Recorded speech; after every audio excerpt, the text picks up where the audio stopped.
Hello, everyone, and welcome to Talk the Walk with the Boss Rush Network.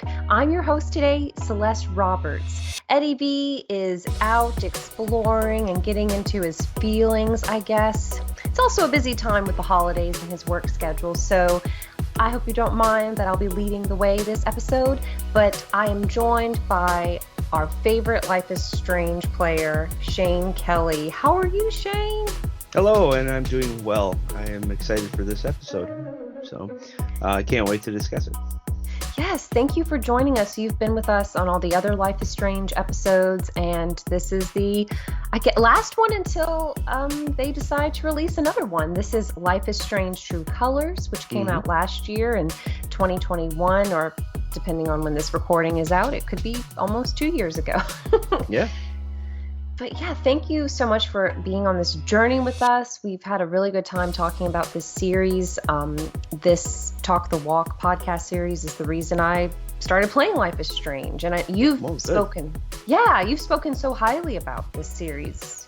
Yeah, it's just a feel-good, well, for the most part, a feel-good, experience. There are some tragedies in this series, but for the most part, it makes you feel pretty good when you play it. So I agree.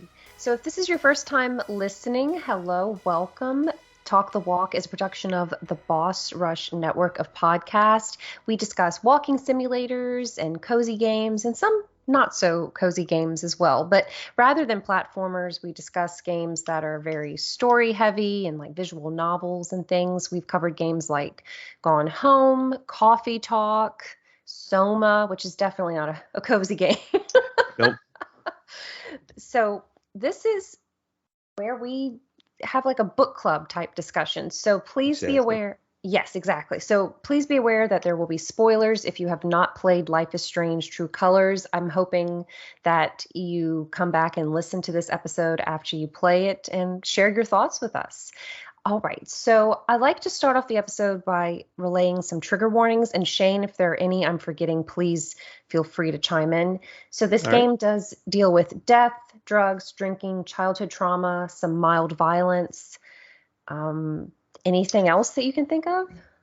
Well, I think gun use would be another one in here. So yeah, there is a little bit of gun usage. It's not especially gory, but depending on maybe some of your life experiences, this game could resonate with you and be a little heavy. But all right, so we like to start these episodes with little discussion points based on what happens in the games. So Shane, do you think you're pretty good at reading people? Does it come easily to you? I would like to think so. I can usually tell when something's wrong, and pretty much my family, friends. But sometimes people are good at hiding things, and they put a mask on, and you just don't know what's going on with them. Even if you ask how their day is, and they tend not to tell you the truth, or just don't want to talk about what they're dealing with. So, but usually you can tell there are some signs, and I can usually interpret it fairly well. So, how about you? I've gotten better as I've gotten older. I don't know if this falls in the same line, but I like to see things from all points of view so I can try to understand where people are coming from, even if I disagree with them. Like, oh, well, maybe they have this opinion because of something they learned growing up, or maybe this is what it's like in their culture. Or I've worked in retail before when I was in college and when I was younger, and something that I had to think about was if a customer happened to snap at you, no, it's not excusable. You should not act like that. You should be a bigger person no matter what's going on in your life. It's not that person's fault. Don't take it out on them. But I had to sometimes remind myself, oh, this person's acting this way, not necessarily because of me, and I shouldn't take it personally. Maybe there's something else going on in their life, and something at this store triggered a reaction from them. Sure. Yes. Yes, I also worked retail for 9 years for 3 different companies. So, and you can definitely see for myself, I was able to progress fairly well through those situations as time went on, because it happens occasionally, but you get better at, I guess, dealing with different situations and how to diffuse them. And I've diffused I would say a fair amount in the retail sector, you know, with just, people can have a bad day. People might even attack you personally, but Hmm. you just have to read them, and and you just get better with more experience with people. It's a sad thing to say that you have to have these experiences to get better at um, reading them, but Hmm. it's just part of life. So, Yeah, and it can be hard, especially if you personally are having a bad day, or there are situations in your own life going on that feel heavy, and then somebody comes in and is rotten to you. It's hard. It's hard, and it's very draining, as we will see in Life is Strange: correct. True Colors. It's very draining to have to deal with people and monitor their emotions and monitor your own emotions. Hmm.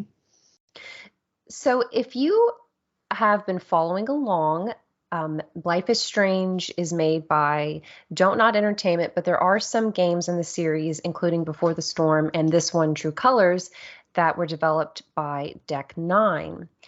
So, according to the Wikipedia for Life is Strange, True Colors is a graphic adventure video game developed by Deck Nine and published by Square Enix's European subsidiary. It was released on September 10th, 2021 for PlayStation 4, PlayStation 5, Windows, Xbox One, Xbox Series X/S, and Stadia, and it was released for the Nintendo Switch on December 7th, 2021. So what did you play this on, Shane? I specifically waited to get it for my PS5. So Oh, okay. I got some really good, pictures from it. Um, I did write a game review on it on Boss Rush Network, that I did incorporate most of those pictures that I had taken myself, and the game is gorgeous. So especially on a high-end PC, PlayStation 5, Xbox Series X. What did you play it on? I played it on Game Pass on Xbox. I don't know if it's a Series X or S. I get them confused. I'm so sorry. It's it's the one where you can play digital and physical. I think it's an X. Then that is the X. The S Okay. is digital only, so that's Okay. really tiny. So Yes. Thank you. I get them confused. I've heard, like, people have had to tell me multiple times. It just is not sticking with me for some reason.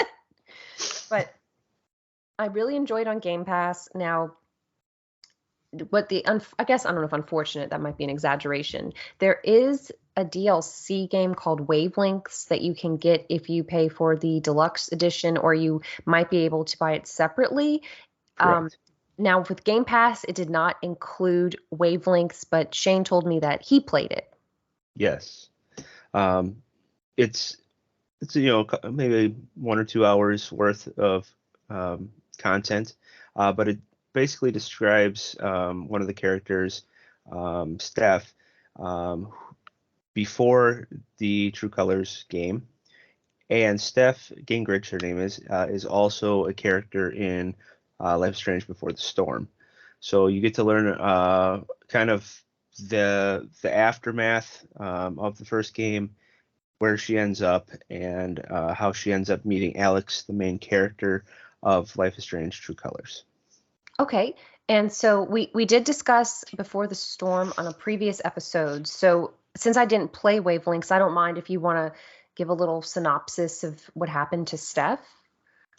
So Steph in Life is Strange Before the Storm was friends with Chloe, and she kind of felt left out when Chloe started hanging out with Rachel Amber, the other I want to say more main character in that Hmm. game. Um, and so she started to do more of the like Dungeons and Dragons types games with her friend Mikey, and they did campaigns together. Um, so after the events of the first Life is Strange, um, after school, she moved on, was in a band with her, I think, one or two of her friends, and she eventually wanted. I guess Steph doesn't stick with things for a long time. She always feels like she ruins relationships and the people around her. So she moved to was it Haven Springs Mm-hmm. in this new game, and she decides she wants to start being a radio DJ at this. I think it's called Mountain Records, right? I Let's got it right see. here. Rocky Mountain Record Traders. Yep.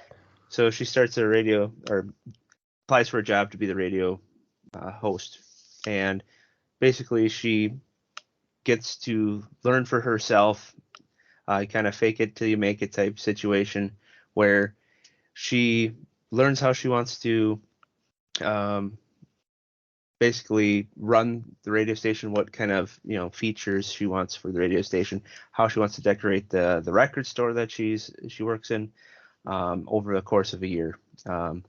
And I'm- I think one of the cool features, I think I wrote it down. Yeah, she uses a D20 dice as a almost uh, like you roll for people's futures, basically. So someone calls in and says, "Hey, what should I do in this situation, or should I do this, or should I do that?" And she'll roll the D20 dice, depending on the what the number is. She'll swing one way or the other to kind of tell you what you should be doing. Oh, wow. And she lets everyone know this this is not none of this is set in stone. This is just a prediction. But yeah, she does this with pretty much all the people that call in, and it's a nice segment for her in there. Um, she also ends up playing D&D with Mikey again over the computer, and brings back some of the characters that they used. Um, and so like we have Mikey and her are discussing Arcadia Bay and the things that happened. Mikey's brother Drew died, and we have depending on the outcome of Arcadia Bay is, Chloe's alive or Chloe's not. And I believe in this version Chloe is alive, but they're reminiscing about Arcadia Bay and why they feel so sad. And Steph tells Mikey, why do you want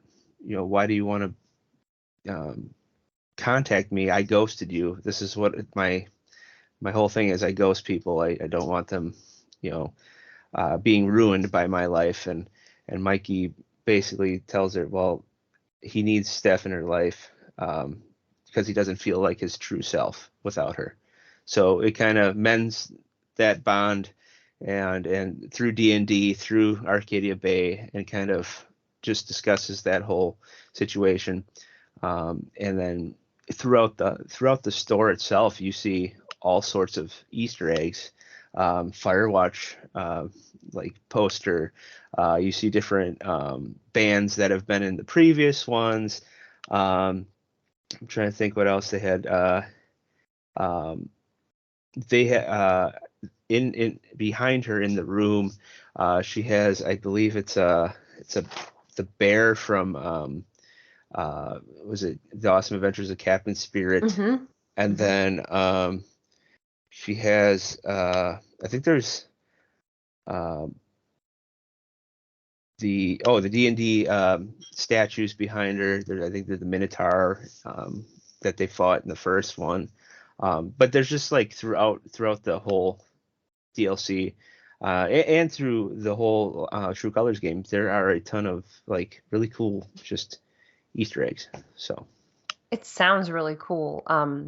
I guess I should probably buy it. Maybe I'll wait till it goes on sale because it was about $15 when I was looking at it yesterday. And I was like, ugh, for just like an hour or two of gameplay. I don't know.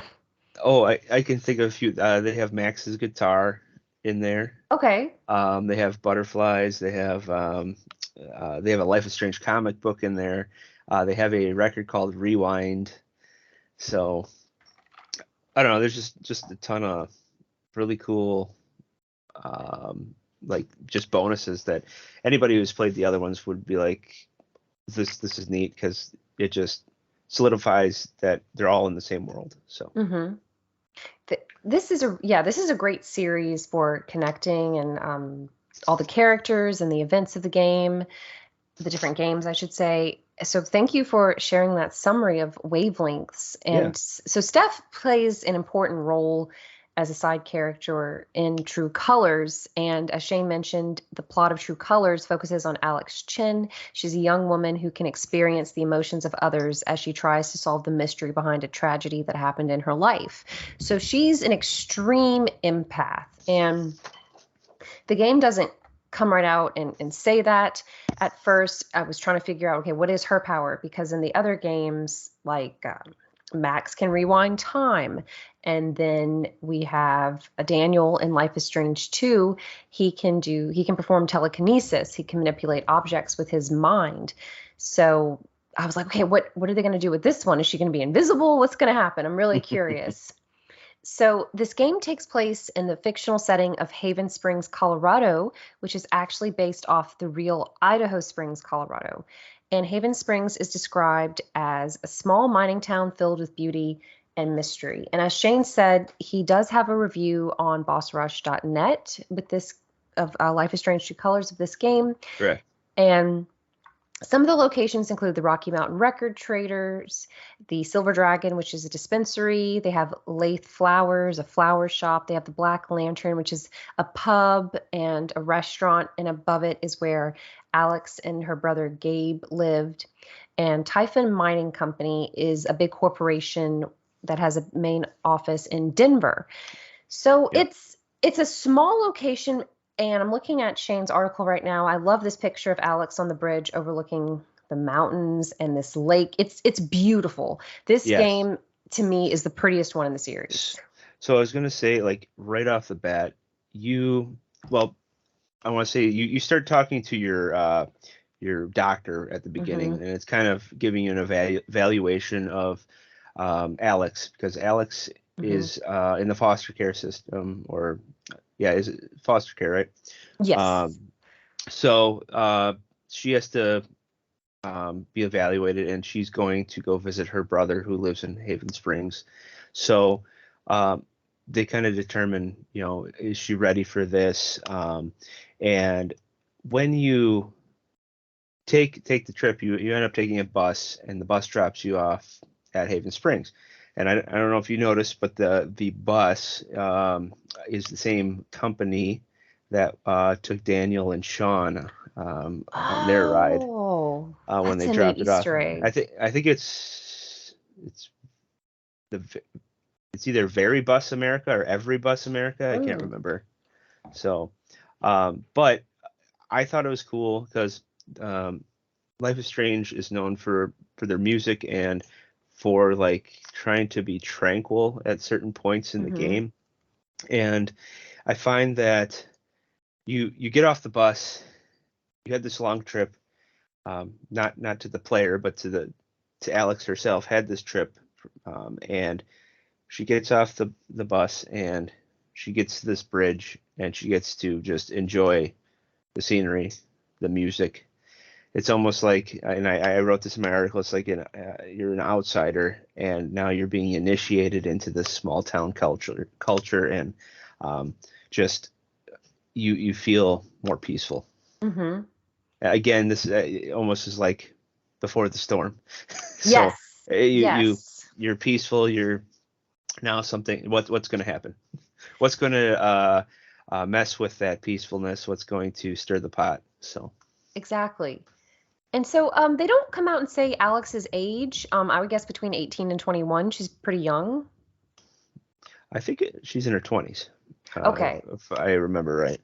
Because she does drink alcohol and she's offered alcohol. And I don't know if it's just an incredibly lenient city, but I was like, okay, well, she must be 21 at least to be Well, able you to. are in Colorado, so Yes, yeah, maybe it's very lenient over there with many, many things. But so we were talking about her emotions. She can sense other people's emotions because they are surrounded by these colorful auras. And she can also be, quote unquote, infected by their emotions. So if someone is feeling extremely distressed, she can hold out her hand and absorb those negative emotions or even happy emotions if she Correct. chooses. Um, And there are a few colors that are noted in there. Blue is for sad, of course. mhm, Purple is for fear. Red is for anger, and then they have a pure gold for like joy. So, mhm. That's interesting. Do you think you would like this ability, Shane? I think if I had that ability, it could do some good. I don't know. It depends. Like if you separate, so Alex's power, not only do you see those colors, but you experience the colors. So I think if I wasn't to experience it, um, Mm, I think I might mhm, enjoy it slightly more because okay, that guy's angry. I'm avoiding that person. This guy looks happy. I'm gonna go talk to this guy. mhm. This person's sad. Let me go find out why. How can I help them? You know, why is this kid scared of something? We go help this kid. Yes, that's So a great point. So I think that, thank you. My boyfriend just dropped off some cookies to me. So as you can tell see, him to drive up by me and give me some. so my aura will be golden right now. I'm very happy. But yeah, you can. The main characters you interact with.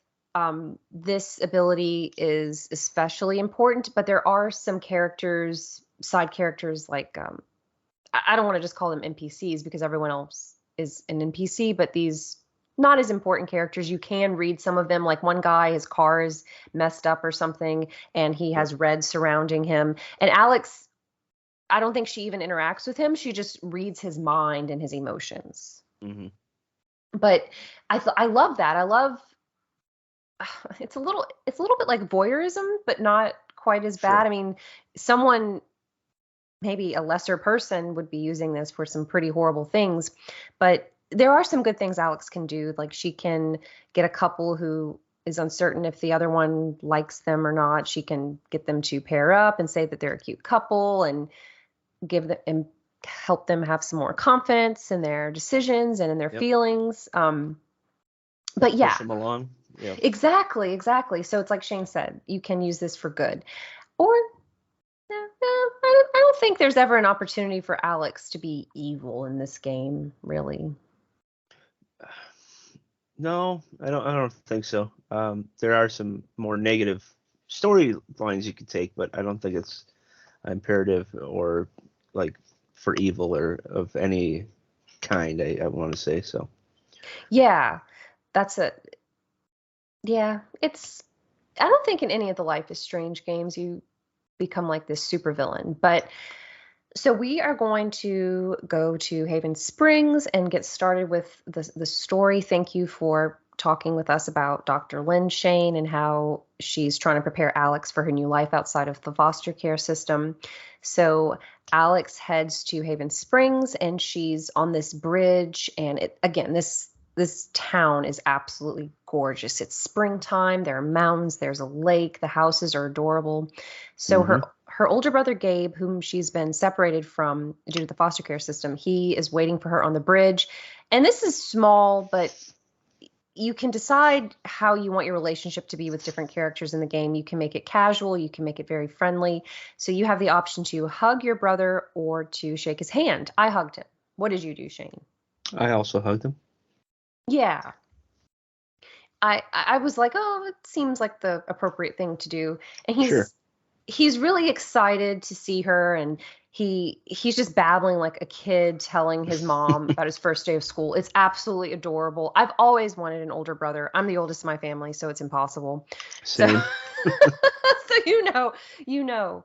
So he takes her to the Black Lantern and he lives in the apartment above it, but he's telling Alex, "Hey, my girlfriend Charlotte and I are pretty much spending all of our time together, so this apartment is yours." It's an awesome apartment. What did you Oh think yeah. about it, Shane? I loved it. And especially with it has a rooftop garden. So um, in this game you have different places you can go to just sit down and listen to whatever music's going on and then just enjoy the scenes. And that's where I got most of my great pictures from the game and incorporated in the review. Um, but the apartment is I think is really nice. I would have loved that apartment to be my first apartment back in college. So It's it, beautiful. yeah, it overlooks the lake. It's so cool. You see all the mountains. Yeah, and it has some arcade cabinets in it. Oh yeah, that too. Oh yeah, Yes, so that's and yeah, it's foosball. yeah, and foosball. Yes, Yeah. it's really nice. It's an awesome apartment. It's above the Black Lantern where Gabe works, and above that is this like a balcony patio area with plants and chairs and tables where you can hang out. It's just really nice. Like I'm someone who likes to look at all the details in a game, so if you're someone who likes to do that, take the time to look at all the posters, look at all the little tchotchkes lying around Oh yeah. the apartment and the Black Lantern. Especially if you played the other ones. Like I said, so many Easter eggs are just abundant in this game.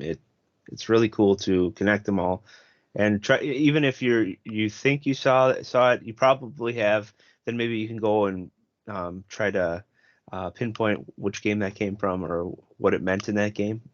Hmm. So it's kind of cool. It's kind of like solving a puzzle. You know, just having more of the lore exposed to you. So Exactly. Like Hot Dog Man makes an appearance in yes. this game, for example. Yep. I had a picture of that in my review too at the party. I So appreciated that. That was a nice little Easter egg. So Gabe's taking her around town and he's introducing her to all of the people he knows. And one of the first stops is Lathe Flowers, the flower shop where the owner, Eleanor, works with her granddaughter, Riley. And like the other Life is Strange games, you can make decisions. For example, with Riley, she's worried about applying to college. She'd like to work in computers, and she's asking Alex, should I fib on my resume or should I be super honest? And so these are just examples. There are so many choices. There are major choices, there are minor choices, and they can hmm affect the gameplay and the outcomes and how people treat you throughout the yep. game. But it's really nice to see that Gabe is very sensitive as well because he and his girlfriend had a fight and he wants to buy her some flowers. So Alex gets to help him with that. And then you follow him to the Silver Dragon, which is owned by his girlfriend Charlotte. It's a dispensary again. And she has a son from a previous relationship. His name is Ethan. And Yes. you can have a really good relationship with Ethan if you express interest in the comics that he's working on. He's a very cute little kid. He's very animated. It sounds like he's into LARPing, he's into fantasy. What did you think about Ethan? He's just like I want to say most of my friends, and just a creative mind, and it's kind of nice to connect that way. It's with me having nieces and nephews as they get older, even my own kid, I that's something I would like to bond with, and I feel like Alex bonded with him on creativity and his Hmm. comics, and just them talking about LARPing just was refreshing. Yeah, I've actually never LARPed before. Have you LARPed before, Shane?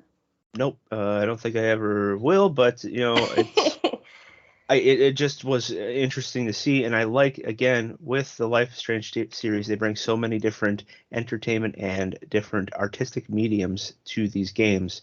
This is just another layer on top of the cake. So Exactly. And so, something that's pretty significant, it's a little bit of foreshadowing. Ethan expresses an interest in exploring the mines up the mountains. And I chose as Alex. I don't think it makes a difference because he makes a decision later, regardless of what you yeah, tell him. I discouraged him, or no, I chose to tell Gabe about it so that he would tell Charlotte because it's very dangerous. They're planning an explode. I don't know if an explosion is the right term. They're planning some kind of blast and you don't want anybody hanging around there if that happens.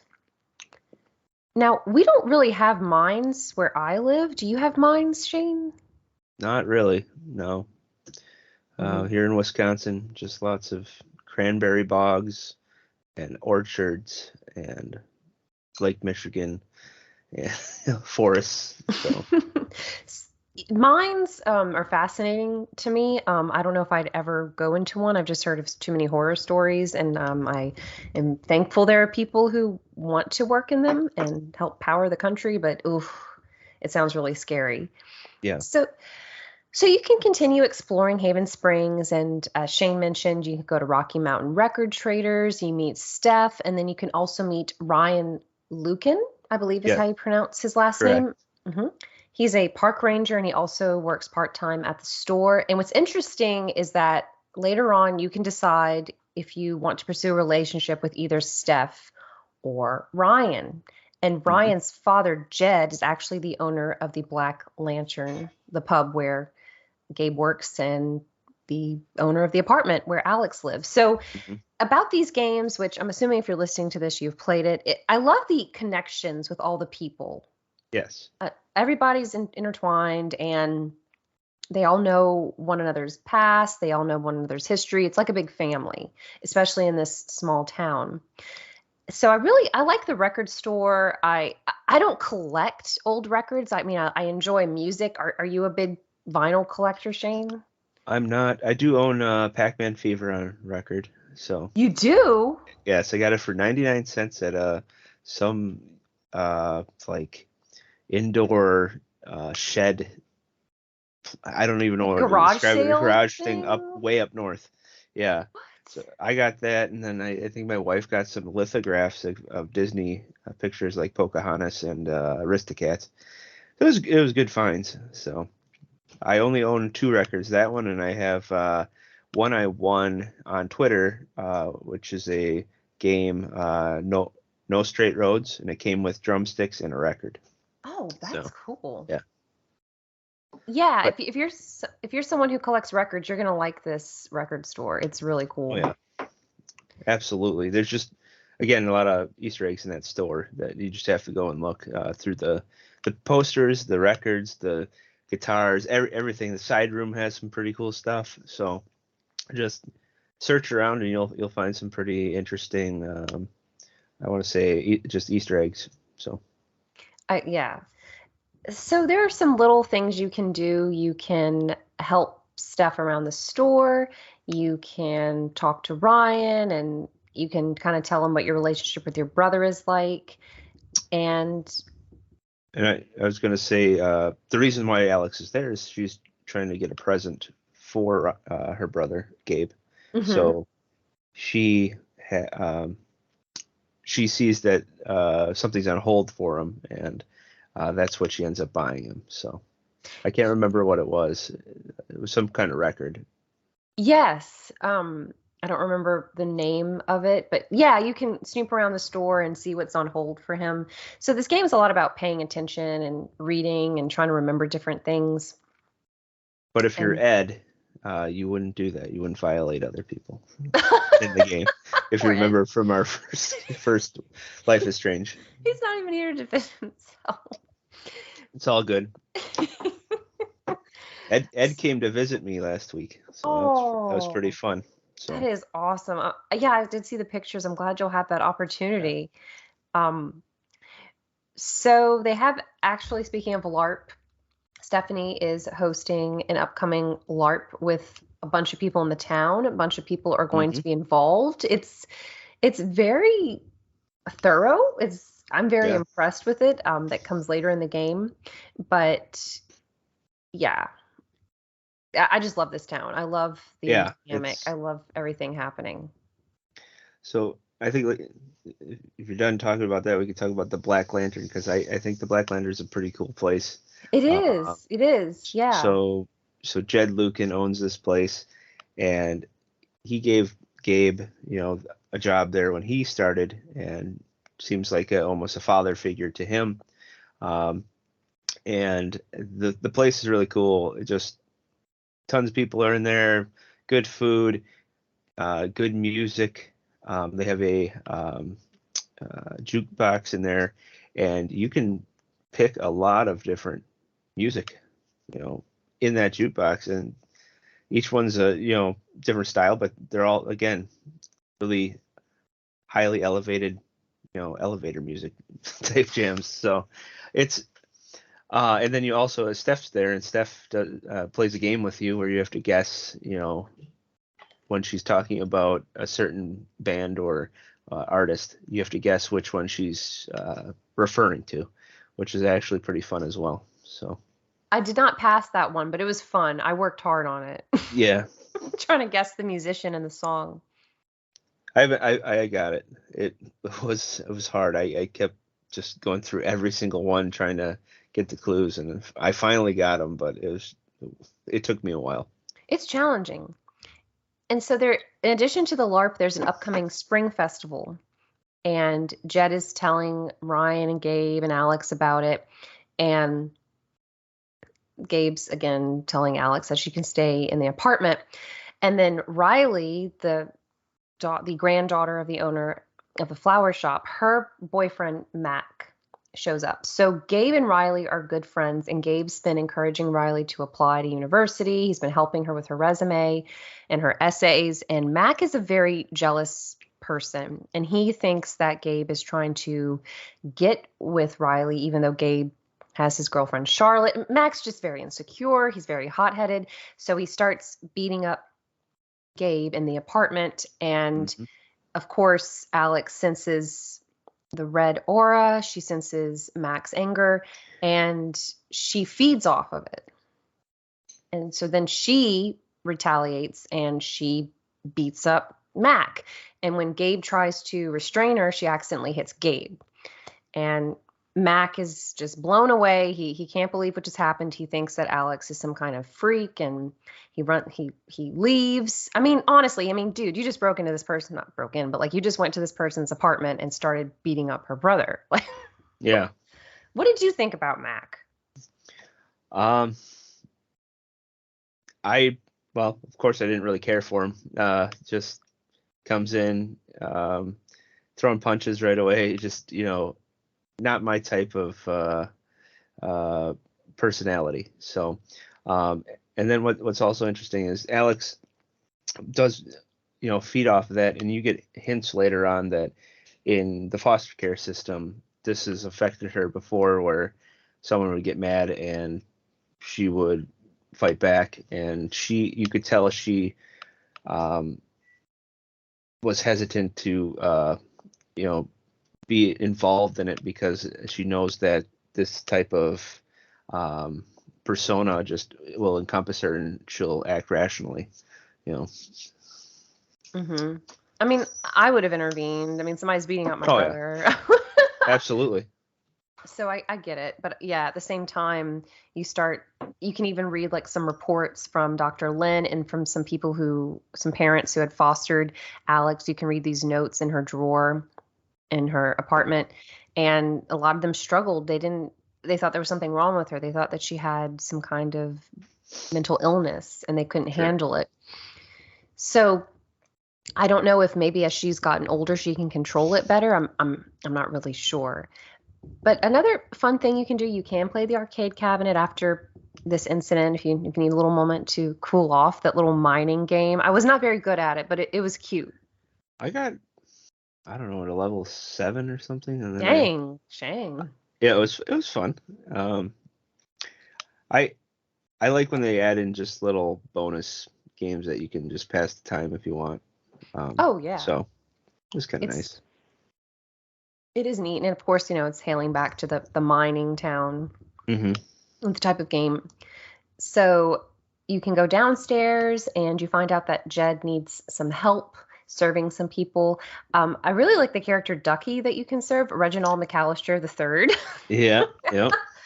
He reminds me of people in my town, like some of these older men who they have formal names, but people might call them Butch, or they might call them Ducky, or they might call them Bubba. Do you have people like that in your life? Not personally me.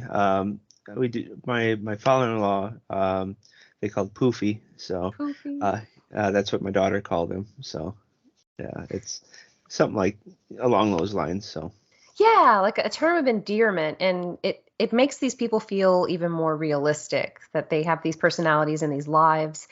And Ducky is eating dinner with someone named Diane Jacobs, who is actually the regional operations manager for the Typhon Mining Company. And then you can, sorry, go ahead, Shane. I was going to say also is Mac's boss. So Yes, yes, very important to this because who's the safety manager, I believe. yes, Mac Okay. also works for Typhon Mining. So you will start realizing that there are a lot of people in this town who are employed by this corporation. And it kind of reminds me of where I live with oil and gas. That's a very big industry over here. A lot of people work for oil and gas companies or companies affiliated with them, like service Sure. companies. So I was kind of getting those vibes from this game. So you can actually help Jed with the restaurant because Gabe and Ryan go off to get Gabe some first aid because Alex accidentally hit him after, and Mac also wailed on him as well. So yeah, you get to play waitress for a little bit. That's fun. You get to talk to the different characters. You can take their orders and bring it to them. And yeah, you can do that jukebox challenge like Shane mentioned. And then you can go on the roof and talk to Gabe, and he wants to kind of just talk to Alex about what's been going on in her life because they've been gone for a few years. They've been separated for a while, and Mm-hmm. he wants to talk to her about her powers. I'm under the impression he is aware of them. Like he knows there's something wrong, but I don't know if he knows the extent. Yeah. But I do know, like, as soon as they started talking about it, he pretty much like accepted it fairly, quickly. So I'm assuming he had some, inkling that she Hmm. did have something, and it's kind of nice to just, you know, be accepted basically, um, for her, not being accepted by others because of this in the past. So Yeah. Yeah, he's a very loving brother and he seems to want the best for her and he wants her to feel at home in Haven Springs. Well, Ryan shows up and he tells them that Ethan is missing. This is Charlotte's son. Charlotte is Gabe's girlfriend. And he's run off to the mines because Alex, if you chose to tell Gabe, they're like, oh, I told him not to do that. I bet that's where he went. So you go to the mines at night, you can explore this factory, and you have to figure out how to get around and open some doors. And I kept wondering, like, are there no security guards on the premises? Because they have a scheduled blast. I was very surprised about that at the factory, but I guess because of the scheduled blast, they didn't want anybody too close. And Gabe is trying to call Typhon. He's trying to get in touch with someone to tell them, hey, please postpone this blast. There's a child in the vicinity and we're going looking for him. And so you keep walking around and eventually you see Ethan and he's like on the other side. He tried to cross this tree that broke over this ravine. He's scared and you can actually sense that fear. So were you a little irritated with Ethan like, dude, I told you not to go to the mines. yeah, except when I chose, I said you can go to the mines. I Oh, did the you opposite. I said I really? wouldn't tell. So yeah, I felt more guilty during my playthrough because I thought, okay, kids are gonna be kids, they're gonna have fun. So and trying to be the cool, maybe potential aunt. Um, Hmm. I wanted to let him do his thing. And so, yeah, I felt more guilty than anything. And then, so that made me more determined to go help him because I was Hmm. part of the issue. Yeah, so you can climb over this tree and it's trying to starts breaking, but Alex and Gabe tie themselves together with this rope, and then they tie that rope to, is it a rock or something, or like a stump? There's something I can't remember I think Gabe went and like was holding the rope taut behind the Hmm. rock or something like that so that he could just slowly let go some of the rope. So um, Yes. I think that's how that worked. Yes. And so Alex is the one who's going to get Ethan because she's a little bit lighter. And so Yep. she talks with Ethan. She tries to help him overcome his fears. And she notices some large claw marks on the cliff. And at the bottom of the ravine, she can see a monster's face, and Ethan is saying that he's hiding from that he sees a monster's face, which, he's a kid, he has a big imagination. Everything is Yeah. terrifying right now. So then she can use her creativity and her imagination to try to make Ethan feel braver, to try to make him feel like it's almost like a game, like we're gonna cross it, pretend that I'm invisible. I want to carry you to the other side. And so they make it to the other side, and you're thinking, okay, thank goodness, Ethan's safe. Shane, the next part. Did you see this coming? I don't think so. I do recall maybe hearing that someone died in here, but I didn't realize it was going to be this part and the character that was chosen.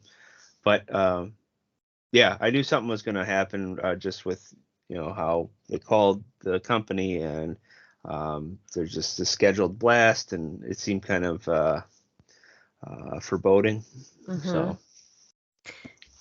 So I guess Gabe's phone call didn't go through because an alarm goes off and you start hearing blasts. A tree falls down, rocks are coming down. One rock actually hits Gabe and he falls down to the ravine. Remember, he's attached to Alex with the rope.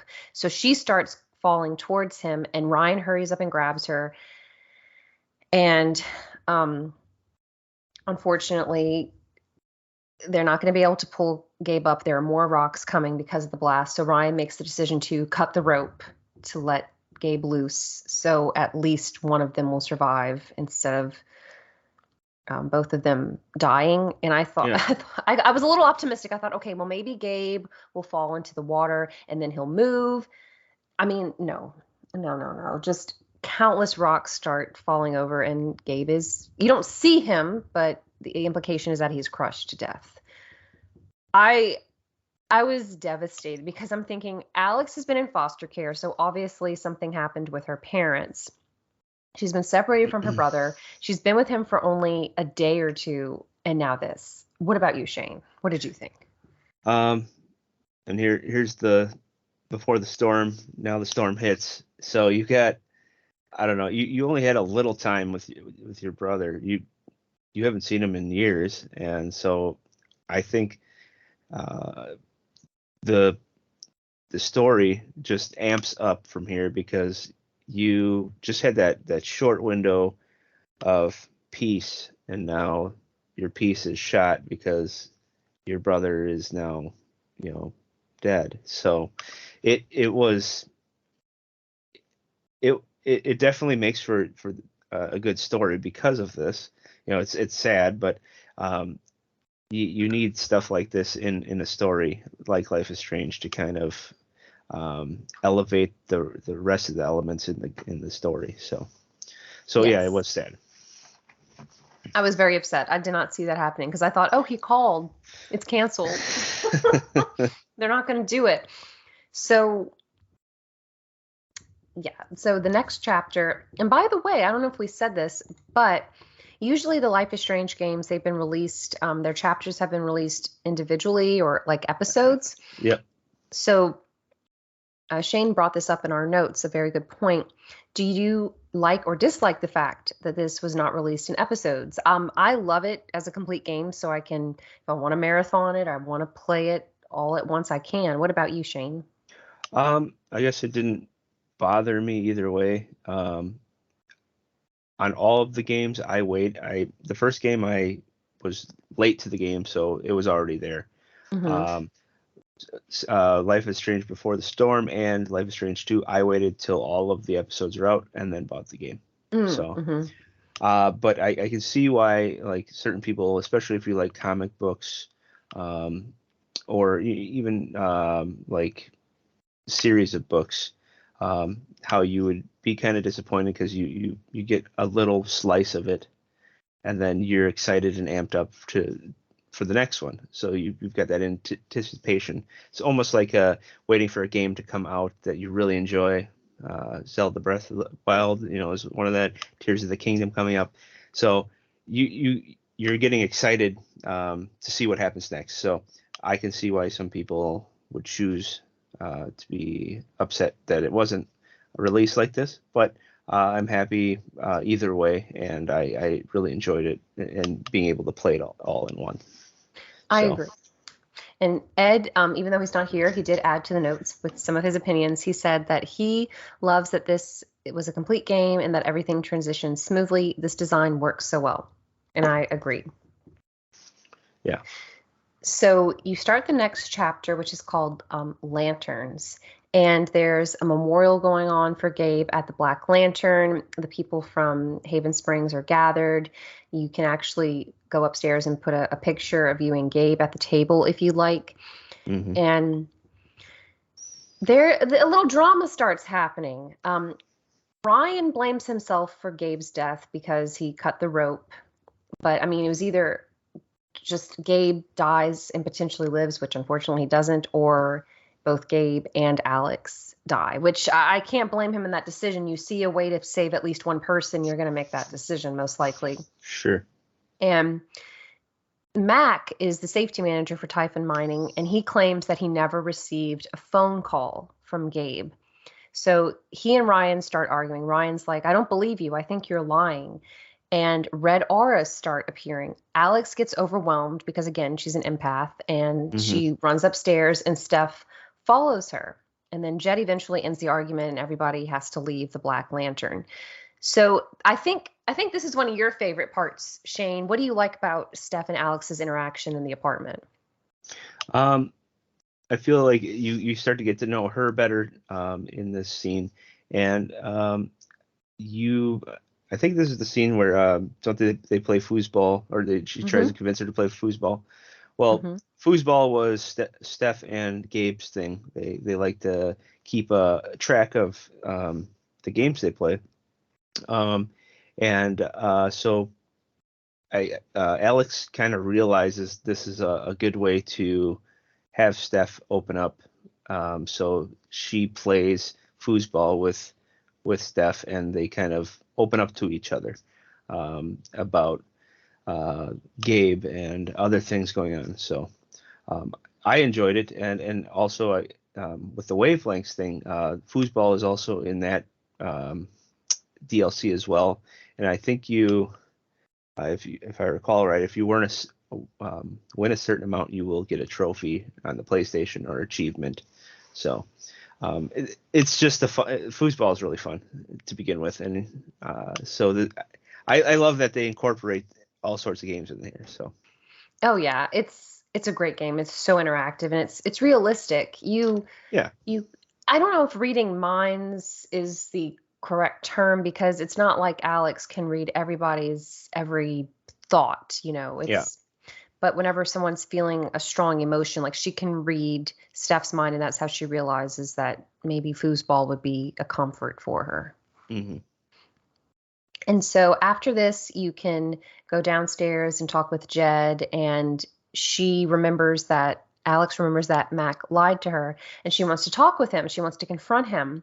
So Jed says he might be at the flower shop, which is where Riley works, and he gives her the key to the bar, which is, hey, that's a good sign. He trusts her, right? Yeah. And then he even advises her to go to the Silver Dragon to talk to Charlotte. So I went to the Silver Dragon first because I thought, okay, my main mission is to talk to Mac. And also on the side, the top right-hand corner, you can see what you need to do, like your mission if you forget. Yeah. Which is really helpful. So I went to the Silver Dragon first, and Charlotte is faced with some type of affidavit saying that she is not going to sue Typhon for what happened. I believe those are the stipulations. Diane is there, or she's leaving. Diane's leaving, and that's when Alex gets a little suspicious, but she had left the papers with Charlotte. So you can decide, okay, Charlotte, you sign this affidavit, and Typhon's going to pay you a lot of money. And Charlotte's like, well, I could really use that for Ethan's future, for his school, for our life together. Or you can try to dissuade her from signing it because you're thinking, okay, Typhon, what are you covering up? Why are you trying to pay me off or something? So I decided not to sign it because I was suspicious. What did you do? I did the same thing. So yeah. I felt if you're bad, getting but if you're getting something like that, something's going on. So yeah, like, hey, hush, hush, hush money, kind yeah. of in a way. So yeah, apparently the quote unquote good decision to make is to accept the money on Ethan's behalf because Charlotte's wanting to provide for her son. But Hmm. I was suspicious. I didn't like the atmosphere. I didn't like the situation surrounding Yeah. the money. Um, so then you can go and talk to Steph at the record store again. Like I did. Did you do this as well, Shane? Like you did like the little Oh side yeah. quests I before? I pretty much did everything, just because you never know what kind of dialogue comes up or what Hmm. Easter eggs you might encounter, or even how it affects the story sometimes. So Exactly. And I was worried that if by going to the main mission of seeing Mac, I might not have the opportunity to do these other things. yes. So you can go to the record store and talk to Steph, and you can pick a final boss from the two drawings, which I thought was really cute. I Yeah. enjoyed that, this element. And it does come to fruition later on. And so then Steph tells Alex that she would like her to be the bard because Alex plays guitar Yep. as well. So I thought that was really cute. Then you can go to the flower shop and you meet Eleanor again, who again is Riley's grandmother and the owner of the shop. This part was one of the saddest parts in the game for me. And they beautifully depict what someone with dementia is going through and what their mind may be thinking. Um, Hmm. so you can decide to help Eleanor figure out like, hey, what was I doing and in what order? And she's worried about Riley finding out. So I chose to withhold this information from Riley because I thought, okay, if she finds out that her grandma has dementia, she might not go to university. So in my mind, I'm thinking this Haven Springs has such a good support system, the people will pick up and help take care of Eleanor. I don't know. What Yep. did you think? I thought the same thing. And in some aspects, I felt like it wasn't my business to, um, interfere and to have her make sure she knows that this is going on. This is something that uh, they have to figure out together. Yeah, if something happens, that's a different thing. Then I'd have to tell or divulge that information. But it definitely was sad. It did kind of remind me a little of Firewatch that we Hmm. played and did the walk on as well.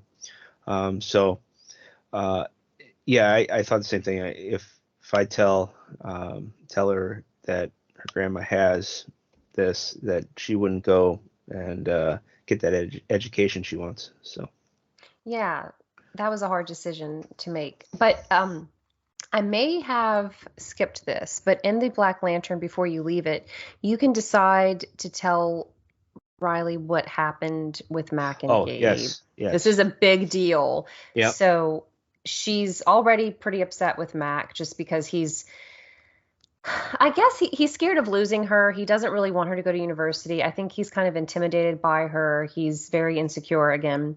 I chose to tell Riley the truth about what happened with Mac and Gabe, and she's same, furious. She breaks up with Mac, and that she severs their relationship.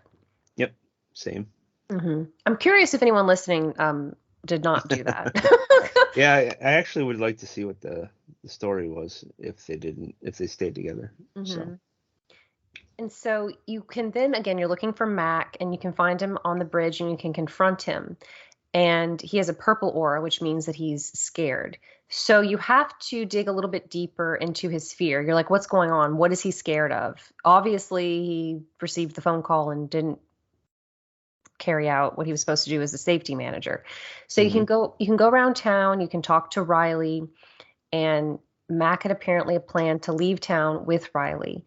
And you go and with this information, you talk to Mac, and he confesses that he did hear the call and he tried to warn Typhon, but he was ignored and forced to keep quiet. And he admits that he didn't want to hurt anybody, even Gabe, even though he was upset. He says, I didn't want to kill the guy. And he's scared. I mean, here's this huge corporation, here's this huge powerhouse, and they're making it look like Mac is the one with blood on his hands. So, Hmm. what did you think about that? Um, I I almost felt like he should have just came out and said it right there, but that doesn't make for a good story if you Oh don't no. keep that a secret. Um, but it also was interesting that he told Alex, now Alex has this information. Um, now Mac's in the middle between this corporation and Alex, and um, so here's where the story unfolds and how is it going to affect Mac? How is it going to affect the company and Alex? So Yes, I think he felt like you can choose to comfort him because he's kind of having a panic attack, or you can yep. ignore him. I comforted him. I'm like, yeah, Hmm. this guy, gotta walk him off the ledge metaphorically. And I guess he also felt like this is Gabe's sister. I need to come clean with her. He's also scared, and I think that's a very realistic emotion Yeah. because you feel guilty that someone has died, but you're also part of this huge entity that could take you down in many ways. I think he definitely felt like he was going to be a scapegoat for the whole thing, Hmm. and if he said anything, he'd go right to jail. So And I mean, I haven't experienced this. I hope none of us ever experience that, but I'm sure it happens. There are some very oh yeah. powerful companies out there. And I mean, watch movies like Aaron Brockovich and see what Hmm. happens with some of, oh gosh, it makes me Yep. so upset. But you know what I was thinking, Shane? I kept thinking they're going to have record of those calls. Hmm. Someone is going to have a record of those calls. There's Yep. no way. Like you can subpoena that. I just that's what I thought, but we'll get to that in a little Yeah. bit. So Ryan calls Alex and wants to meet with her at the cliff where Gabe passed away.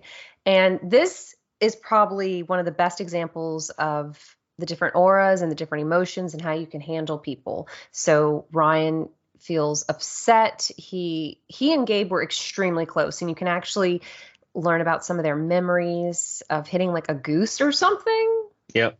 It was a goose. Yeah, I think it was. Yeah. They is like he starts laughing, and like Shane mentioned, that golden aura that Yep. appears around him because he's remembering happier times with Gabe.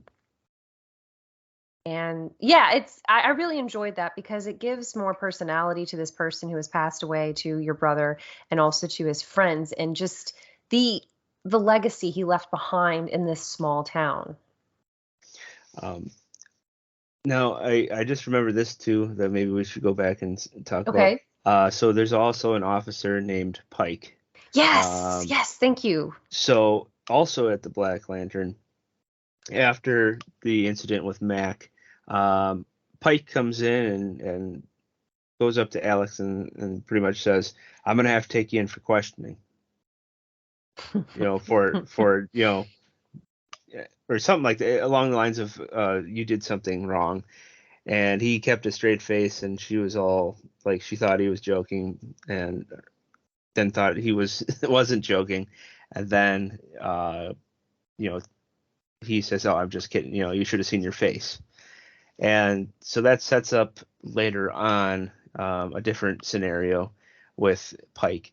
So it's kind of interesting. A small town cop is um, is making jokes about assault. So um you know so it's interesting, and it sets up a different tone for later on. So Yeah, Pike is a very jovial character. I like him. I was worried that he was really about to arrest Alex, to be honest with you. yeah, He, yeah, I did. It would have made sense. That's probably something should have been said or done, but uh that's not how they played it. So no, no. I think Mac knew that, well, you started beating up my brother, and yeah. But I mean, Gabe's yeah, also passed away. So yeah, it's all these layers of complexity. yeah, So, with Ryan, you can give him a hug or a handshake. I gave him a hug. yep, same. I mean, they've been through so much. So I figured, oh, a hug can't hurt. And so she's very Alex is very suspicious about Typhon now, especially after what Mac just told her, and she wants to put a stop to whatever they're doing. And so this scene then changes to nighttime, where in the record store, Seth is playing a song in honor of Gabe. And then you go onto this bridge, and the townspeople release these lanterns in Gabe's memory.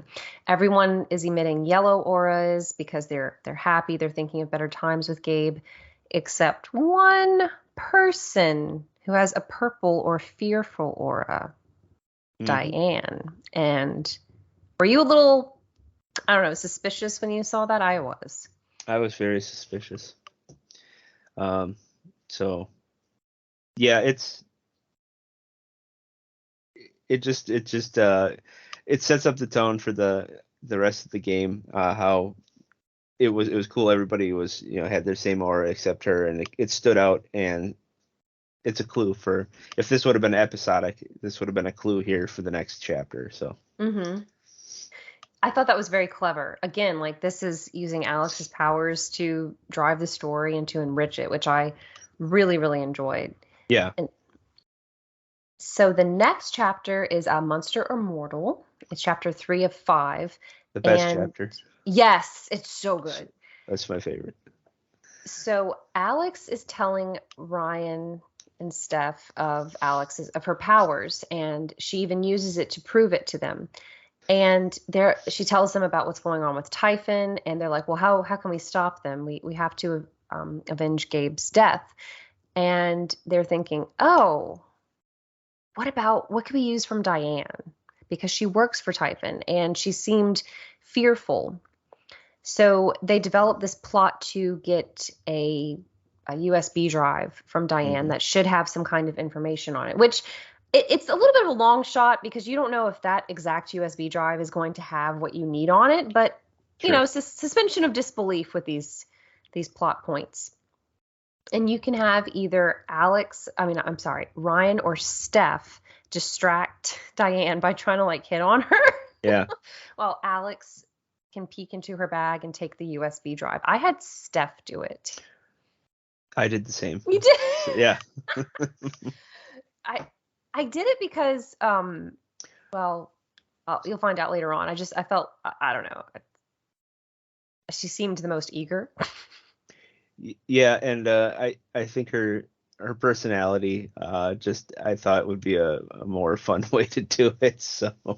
Yeah, Steph is very gregarious. I don't know if abrasive is the right word. Yeah, it's not really abrasive. It's more, it's aggressive, but not like a bad aggressive. She's more of a, let's just see what happens. Let's do this. Yeah, like she's going to jump in head first to things. So then you do get the USB drive, and I don't know. This is pretty funny. And you can actually talk with Diane as Alex. You can ask her some questions that make her pretty uncomfortable. But hey, she works for the company that is responsible for Gabe's death. And then after you get the drive, you can go to Alex's apartment and try to decrypt it using her laptop. But it's password protected. Of course, this major corporation's information is password protected. Yeah. So Ryan decides to send the USB drive to Riley because, I don't know if we mentioned it, Riley would like to study computer information systems or computer science at college. She's very tech savvy. So they send the USB drive to Riley to see if she can somehow access it, which, if there's anybody listening who's good at cracking that, is that a thing you can do? Is that feasible? I'm sure there's some software out there that'll help. But it was funny, if you look at the laptop when they go check it, it's like some generic encryption like software, and it says 7-day trial up in the top. So I'm like, okay, so she just downloaded this off the internet, and I doubt that this would actually do anything unless she had like an actual software that she bought, and it's a 7-day trial. She didn't want to pay for it yet or something. But you just can't go around, I don't think, buying that stuff online. I think it was like 256-bit encryption, which is a hard one to, I guess, crack. And I'm like, no way you're gonna get that offline or online. So It's a little ridiculous, but you just go along with it. yeah, yeah, it was funny. So Steph reminds Alex about the LARP, and she's like, "Get your bard hat, get your guitar, and then you can go and enjoy the LARP," which you said this is your favorite section of I this love chapter. this. This is pretty cool.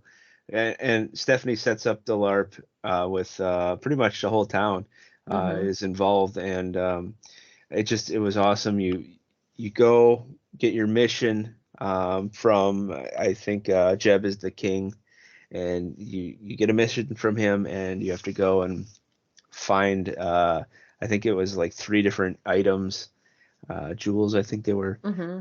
and but when you're walking around, you find scrolls that you can use, and then you encounter wolves and an ogre and different things, and you have to fight them. And it's RPG style, turn-based, so you go back and forth, and you can use different moves that you get, and you can use the scrolls. It's just really fun, and you can explore the whole town, and they have vendors, and they have Ducky is part of it, and the Black Lantern. So I don't know. It was just a really fun portion of the game that I really enjoyed. So I loved it too, and I enjoy that you can actually try to cheer up Ducky, or no, that's later towards the Spring Festival. I'm yeah, sorry. that's fourth chapter, I believe. Yeah, I got that confused, but yeah, you can also check your phone, and it's really funny because they have something called like My Town or My Messenger or something. It's like a Facebook where you can read statuses, and someone's like, "I just wanted to go out for ice cream," and everybody's dressed up, and I don't know what's going on. Oh yeah, that ice cream shop opened up. That's right. Yeah, so there are all kinds of things that are not integral to the plot, but just liven Yeah. up the story and enrich the game. I truly love this part. And Jed ends up being the bad guy, which I view as foreshadowing.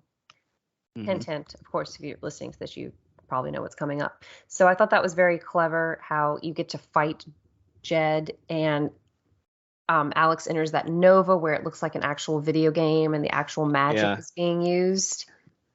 She fights with her loot. It's awesome. It Um, is. and then like other things you can go into the record store, and Steph's some kind of like wizard or witch of some sort. And you actually get coins around town, and you can use it to buy a certain item to help you on the Hmm. bridge. Or if you don't get that, then you have to do something else, and it changes the story. Uh, but it was just a really fun thing. And then fighting Jed was like just the best part of it when when you got to the end part of it, and just it was the music and the just playing RPG style using the stuff that you acquired was just satisfying. So Yes. And whatever monster you chose in the previous chapter, I believe it's the previous yep. chapter, or maybe beginning of this one, where Steph asks you to pick the final boss, that's what Jed Yeah. assumes the role of, Hmm. which is really cool. But so it looks like everybody's having a really good time. It's a nice distraction from recent events, but then sirens go off, and that causes Ethan to break down in tears. He still feels very guilty about what happened to Gabe. He's struggling, as I would imagine anyone would, especially a child. So later that day, Alex goes to the Silver Dragon, and she sees Charlotte in the back room. I don't think we mentioned this, but in addition to owning the dispensary, Charlotte is a sculptor and a painter. Hmm. And she is working on this piece. She's working with some kind of stone. Um, Charlotte says that Ethan really enjoyed the LARP, but he's going off to spend the weekend with his dad. And Charlotte, understandably, she kind of starts changing her mood. She lashes out at Alex as Alex asks her some questions. She's struggling. She's dealing with grief, and there's actually a neat part where you can enter that Nova state, as it's called, with Alex to get to the root problem of Charlotte's emotions. And there are different pieces of this sculpture where one part is Gabe, one part is Yep. Ethan, one part's Alex. And I thought this was very realistic. Um, I kind of wondered how Charlotte Ethan's her son, yes, and she loves him, but I was kind of wondering if she would have any kind of resentment because we told you not to go to the mines. You knew better than this. And because you wandered off and Gabe went looking for you, now he's dead. And that is something Charlotte says. And she even says, I hate my son. I know he's my son and I should love him, but I hate him because of his decision to go explore these mines. I've Yeah. lost the love of my life. What did you Yeah. think about this sequence? I felt it was very genuine and real. Like this could potentially happen to someone in real life, and how, a decision that someone makes can affect people, and it's just especially a kid not realizing the consequences of something they do can really affect other people in their life based on something they didn't take, I want to say, in consideration or seriously. But as a kid, sometimes you don't realize the danger of something like that. When I go shopping and I got to tell my kid, you got to stay with me. You don't know who's out there. You got to stay with me. I don't want anything bad happen to you. So, that's kind of the message. You should, it's listen to why someone is telling you something. So, and now the consequence is, Gabe is dead. So, yeah. And Charlotte is angry at her son. She even is angry at Gabe because he was the one filling the void in her life and now he's gone and she's kind of experiencing this. Why did I even have to meet you? Now I'm struggling. I wish I hadn't met you. I wish because now I'm experiencing these emotions. She's mad at Alex because she says something like, ever since you showed up, it's bad things have been happening.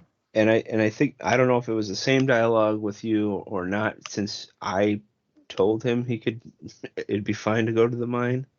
I think she might have been more angry on my storyline than yours. I don't know that for sure though. And because I know she was mad at me, at her son, at herself. I think she was mad at Ryan too, or also. So everyone played a key role in her emotions, basically. And again, I think it's realistic. I would be experiencing these things too, especially like what if, or where can I shift the blame? Can I try to make sense of this? So this is really important. You have the option to absorb this anger from Alex or from Charlotte, or leave her alone. What did you do? I left it with her. I feel like if I absorbed it, she wouldn't have the time to cope with it. And I think over time you figure it out on your own. And I didn't want to, I guess, interfere with that. That was probably the smart decision because I absorbed it. And she kind of becomes like a zombie throughout the rest of the game, actually. Oh, interesting. There's a part in the next chapter where you see her at the dock by the lake, and she says something that got me a little worried. She says, how deep do you think it runs, this lake? So my mind immediately went to, oh my gosh, this woman is thinking about committing suicide. She's about to drown herself. How did she act throughout the rest of the game for you? For me, she ended up towards the end, when you have people backing you up on your side of the story. She was there backing me up. And for me, everyone backed me up. So I don't know who backed you up, but everyone that could be there to back you up did. So yeah, by absorbing her emotions, she doesn't really back you up. She just seems despondent. She seems very down. Okay. Yeah. So that's interesting. I'm glad you picked the opposite, but that's a wise decision. I'm not a psychiatrist, I'm not a counselor, but just from what I've read about emotions, let people exist in their feelings for a little while. Like, don't dismiss it. Don't try to patronize them. Like, so Shane, if you came to me, I don't know, something small, like you go to the grocery store and they're out of your favorite cereal and you seem really upset about it. In my mind, I would be like, well, that's usually not like Shane. So there must be something bigger going on. Like that must have just been the straw that broke the camel's back. But Yeah. I'm going to talk with him through it and say, like, why are you upset? Try to get to the root cause of it, or just leave people alone. Sometimes Yeah. people just, unless you're worried they might harm themselves or someone else, people just need to exist in their feelings. Yeah. And everybody's different too. So, some people like to talk, some people just like to hold it in. So I don't know what's best for each scenario, but um, you just gotta go with your gut on Mm-hmm. helping someone through something. So Yes, sometimes people, and if they do want to talk, sometimes it's not that they want you to respond with solutions or answers. They just want someone to listen to them. They mhm. just want an ear, and that does it for them. So I think you made the right decision with that, Shane, for Charlotte. Good. Yeah. So after this, after you leave, you can go to your apartment, and Steph and Ryan are waiting for you. They finished unlocking the drive thanks to Riley's help with that program that she downloaded, apparently. Mhm. And you can listen to some different conversations. Again, these conversations were recorded, Yep. and you find out that Diane's superior, Lena Clark, and Typhon's CEO, Dennis Walker, were telling her, we can't delay this blast. Do you realize what the consequences will be? Blah, blah, blah. Which I thought was kind of strange. Like, you can't just postpone it till another night. Because to me, you want to talk about consequences. You murder someone, or not murder, but like you accidentally harm someone or kill someone like you did. That seems way worse than anything else that could happen by postponing Sure. the blast. Mhm. Um, so I absorb Charlotte's anger, and Alex gets angry and throws Gabe's foosball winner whiskey at the wall, and Steph gets really upset and she leaves. Ryan follows her, and I'm sure something different Hmm. happened for you, right? Yeah, I don't recall that happening. Um, I think we all sat down and we just talked about what we um, just heard and how we were gonna go about um, resolving the issue. Basically, I don't recall any of that happening. It could have, but I just don't. That doesn't ring a bell. Well, So according to the wiki page, with your decision, Alex is much calmer. So yeah, I she remember her getting mad. yeah, she gets mad because she absorbed Charlotte's anger, which I guess goes back to the problems that she faced growing up in the foster care system. Okay, See, okay, see the I layers. see that. Wow. Hmm. Hmm. So we learned that Diane is part of a project called Rhea, which is owned by Typhon, and it reveals that the explosion in the mine was a decoy to cover up another explosion, and they were trying to bury something. Which, again, you can't postpone this. Maybe an inspector was coming. Maybe so. Oh, sorry, Inspector, you can't go here because it's blocked off. Yep. Right? So Yeah. this next chapter is where Pike, thank you again for reminding us about Pike, because he's pretty integral to this chapter. Hmm. You see Alex talking to him on her phone, telling him about the drive, and she's scheduling a meeting with him. And then you get an announcement that the Spring Festival is starting. So I really liked the LARP chapter, and I really like the Spring Festival chapter. Yep. I also did like this chapter. So. And so this is where you can, if you want Alex to have a romantic interest, you can.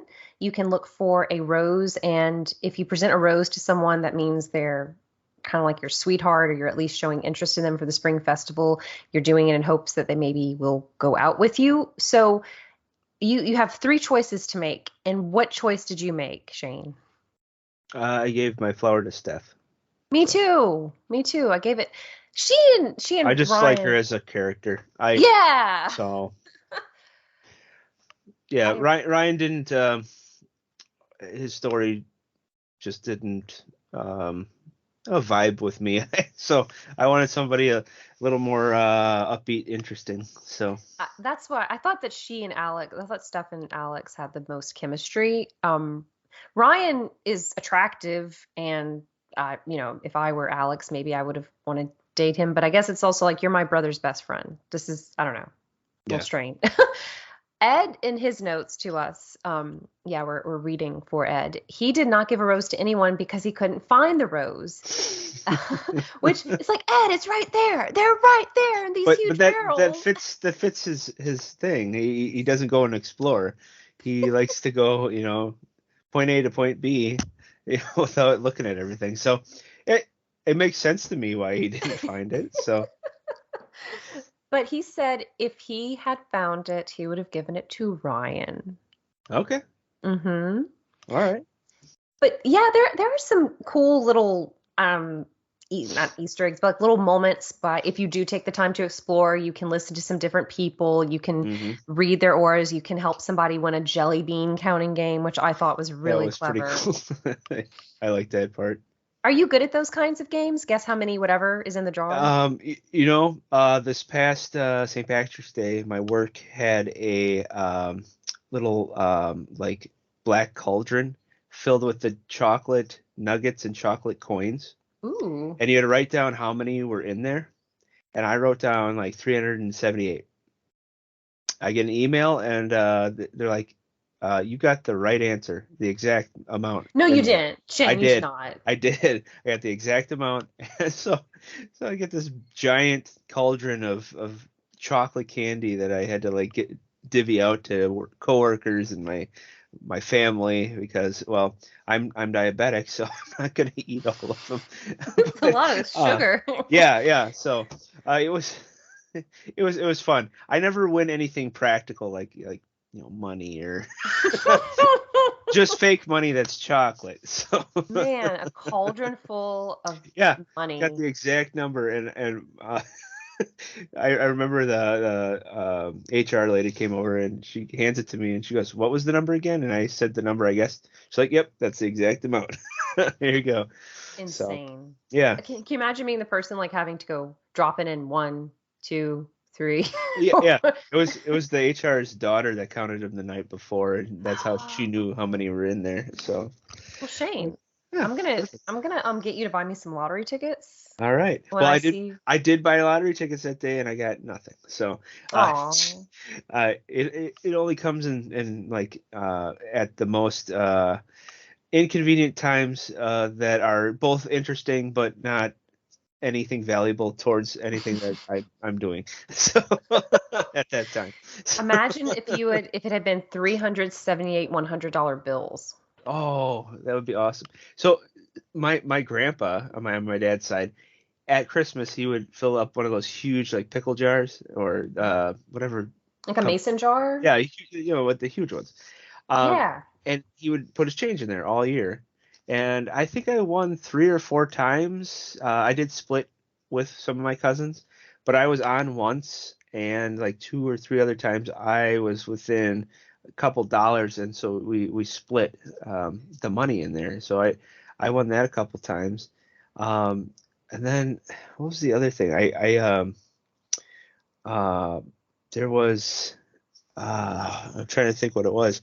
I won something else that was like, oh, I do March Madness basketball stuff, Mm-hmm. and I could not like really care much about basketball, but I like picking them. And last year I won, and 3 years ago I won, and I got the right score for the teams for the finals and both teams played in the final. But I wasn't even close to whoever won the ESPN thing, money because they were like spot on. But yeah, I'm It's good at guessing stuff that you know, but nothing like too major where I'm winning lots of money. the guy in this game wins a gift card, I Yeah, think. Mm-hmm. that's decent. I wouldn't mind a gift card. Yeah, I think he says he wants to use it to buy something for his mom for her birthday or something or like Mother's Day. Very nice of It's him. yeah, very generous. So I think Shane has some good luck with this. That was a neat. I like that. I like those stories. Scrub my hair. So, yeah, you also find out that Alex and Ryan are setting up the stage for a music act, and they actually make Alex perform. And Yeah, I'm assuming it's the same song no matter what I'm decisions. I'm assuming so. Yeah. It's the Violent Femmes, Blister in the Sun. Yep. Yep. Okay. I was curious if you can have different songs depending on decisions you've made. Yeah. I enjoyed that. That was fun. Yes, it's a really good show. Steph plays the drums and Alex plays her guitar. And Alex, if you know, because she got angry because she absorbed Charlotte's energy, she apologizes to Steph and Hmm. everything. Um, yeah, you can talk to some different people. I enjoy it. Yeah. I enjoyed talking to people and helping them out. Um, this is where in the Black Lantern you can talk to Ducky and he's not in the mood to go to the festival. You can choose to help him, which I think you should. He's missing his wife. I believe they met at the Spring Festival decades Yes. before, and she passed away. And you can actually read around the Black Lantern and learn more about their relationship. You can turn on the jukebox to their favorite song, and you can dance with Ducky. Yep. It's really sweet. I'm assuming you did that. Yes, I did. I thought it was really sweet. Ducky's just adorable. He's probably my favorite NPC. Yeah, and he has a lot of cool like backstories too. Like he was an actor, Hmm. and I think him and his wife got married at the Spring Festival too at one year, if I recall right. Something with the Spring I Festival. thought like they met there, and then then they had their wedding that day or something like Hmm. that. Um, but yeah, he has just a lot of you know cool stories like you would hear from your grandparents or something. It's really So sweet. I love it. I love that part. And so, also after Alex and Stephanie's performance, you see Charlotte goes down to the docks, and that's where I mentioned that Charlotte has that kind yes, of worrisome conversation. What is she? Do you remember what she told you? I can't remember. I just had to like um, try to calm her down and talk with her, and her anger I think dissipates, and you walk away together talking. So Hmm. Is this also the night where you can find out that Riley is leaving town on the bus? I think so. I Or think that so. yeah. I'm not Yeah, 100% sure, but yeah, I do know that she wants to leave. And then you, was it you determine? No, yeah, yeah. hmm. You can have her stay or tell her the truth or about Eleanor or just let her go. I think I just let her go.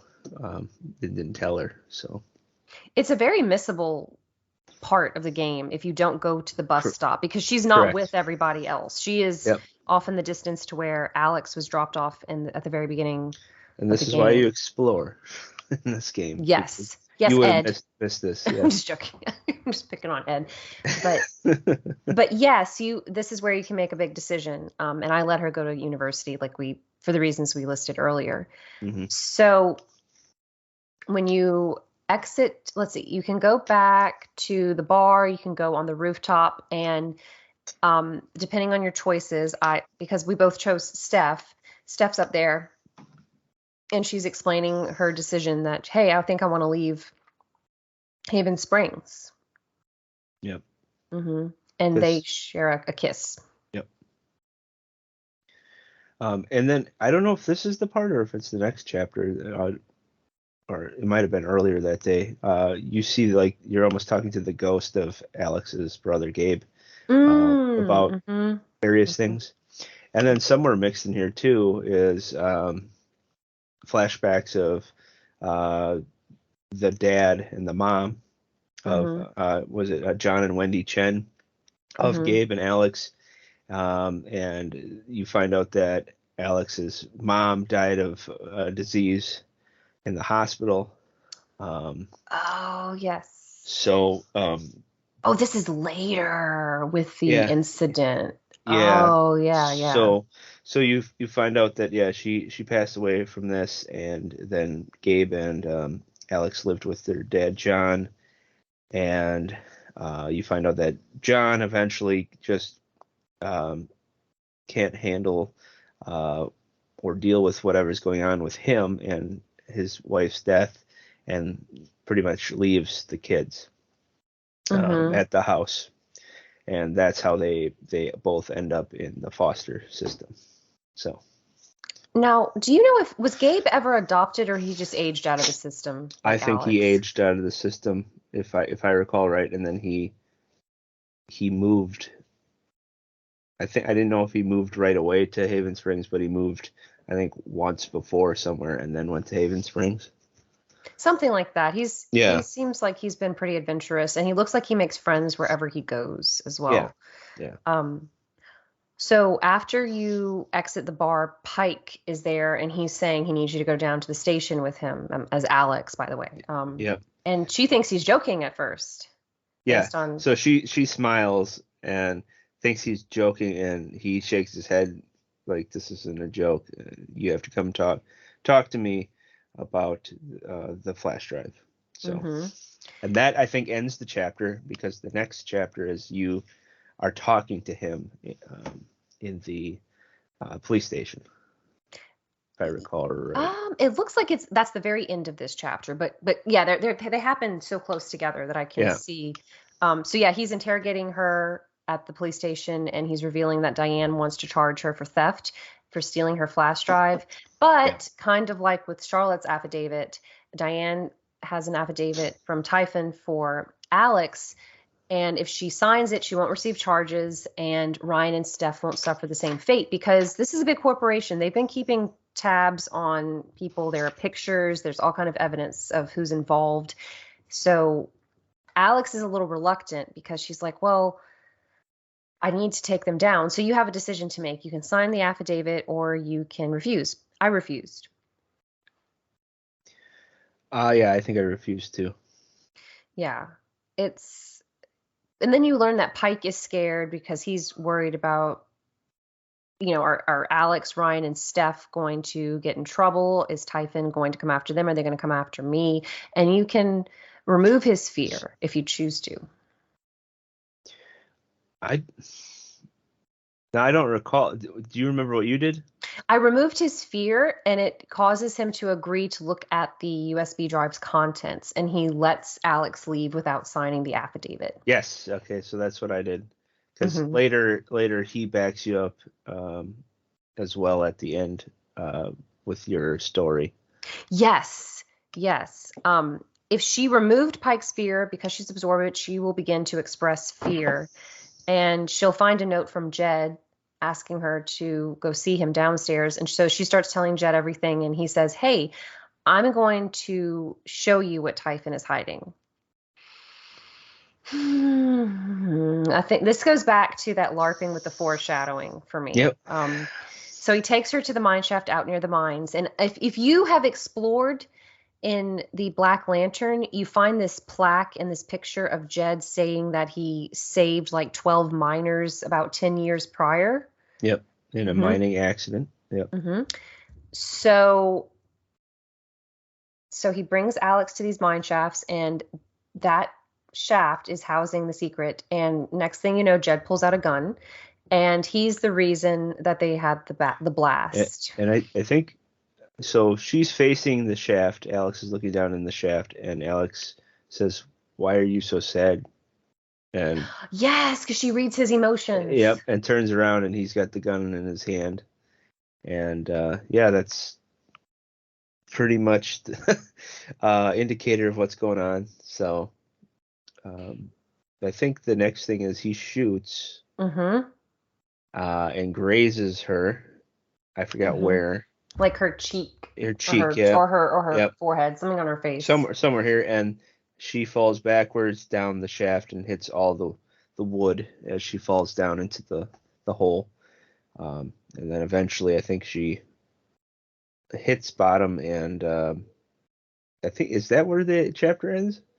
So she falls down, and then in the next chapter is where you're back in Dr. Lynn's office. Ah, yes. Yeah, like it's kind of a callback to the beginning of the game, but it's almost like you're in this fever dream where Hmm. you can like, it's not really her office. Like it's kind of a mixture of that with other things from Alex's memories and her psyche and her worries. And Mhm. that's where when you were describing what happened with her parents, Gabe is talking to you, and there are moments where he'll say, "Oh, you're not remembering this right," and you'll have to restart the Oh, memory. yeah, yeah, yeah. Yep. Yeah, yeah. They all kind of blur together because they kind of seamlessly flow. Yeah. But Yeah. And yeah. so you keep doing you're in the house a few times, I believe, their house, and you go through some of those memories in the house, and then you're at the hospital, and that's where you have to do it correctly, and eventually you'll get through that, where you go and you look at different items in your mom's hospital room, Mhm. and Mhm. you find more and more information, and then eventually you get to talk to your mom, um, and see what she says before she passes away. And yeah, it's pretty sad scene for that too. So It is. And she's very kind to her daughter, telling her, um how she's brave and she doesn't want her to cry. And there's something that I don't know if Gabe says it or you read about it or Alex thinks it, but earlier in the game, something about how our mom was physically sick and our dad had like a mental illness. I don't know if maybe he had like bipolar disorder or depression or maybe an anger disorder, but it seems like he had trouble holding jobs. yeah, And I'm not sure if it's because he lashed out at people, but that's where like you can misremember things, but and then Gabe will remind you of, oh, well, this is what actually happened, and you see the night that, oh, well, your mom gives you that locket. yep, the Uh-huh. locket with was it both their pictures in it? Mm-hmm. Yeah, It's very touching, and then you have a memory at your apartment with your parents, and it's again, if you explore, there are so many implications of how things are kind of falling apart since the mom passed away. I mean, the kids are. Gabe actually says like I was this age and you were this age when this happened, yeah, which is helpful. And the dad, he and Gabe are fighting, and he pushes Gabe, and then Alex gets in the way. And he accidentally hits Alex, and that's when he decides to leave. And she throws her locket at him. yep, and he takes it with Hmm. him. And then you start going to see these flashbacks to the foster care system, which, what did you think about this scene or these scenes, Shane? I I I enjoyed them because you get a little more information about what happened to them, um, between as kids and as where they are currently. So just her befriending different people, and then I'm assuming her powers are starting to develop. So she's different things are occurring between some of the other foster care children, um, due to her powers, and um, pushing people away and stuff like that. So it's kind of cool to see the different notes as you read them, and the different scenes of how everything affects her. Hmm. Um, so I don't know, it was just this was probably my least favorite chapter, but it still is insightful to the Hmm. main story. So It's interesting that's your least favorite. I mean, I can see it's not as it's definitely not a happy chapter for sure. There's a lot of trauma, and yeah, if you've experienced anything like this in real life, I could see how people playing it could be a triggering and for them. that, and I really enjoy the scenes where you can sit and look at the scenery, listen to music. Mm. This didn't have that in it. It was more of, well, this is a flashback, and this is what occurred, and so it's almost like, I want to say, like an origin story, Hmm. where some origin stories I'd already know, and I don't want to hear it again. Um, this Mm. It gave me that vibe. Okay, I get the origin story. I know what's happening. Um, so it wasn't as interesting to me. Mm. Hmm. Because you're kind of like, okay, I put the pieces together. I get It's it. it's like watching Spider-Man origin story three times before you get to, you know what I mean? Yeah, yeah, I can see that. I did think it was very clever, and I was curious because like we mentioned Alex's phone earlier, if you take the time, you can read text messages from people she's lived with in foster care, and you can even read like letters from them in her desk. Yep. And you could tell that some people started avoiding her. And what was really heartbreaking for me in this scene is when you see these silhouettes of potential parents that can adopt Alex, and they're saying Oh, yeah. pretty hurtful things. Like, I don't know, they're saying like, why is this one so old? Because I guess Yeah. she's, 15 or 16. What's wrong with her? And I can't help but wonder, are there really, I guess there are people that shallow, but Yeah. it's very heartbreaking because oh gosh, oh, it's like going to the pound and like, okay, which puppy's gonna live? Yep. Which puppy's gonna get the better life? Exactly. That was Yeah. heartbreaking. And she probably feels abandoned too. Her mother abandoned her, not necessarily, Mm-hmm. by choice, but Mm-hmm. then her father abandoned her. Then Gabe's gone now because Gabe's out of the foster care system. And all her friends are abandoning her, and these people coming to choose a kid are abandoning her because she's too old, you know. So, Yes.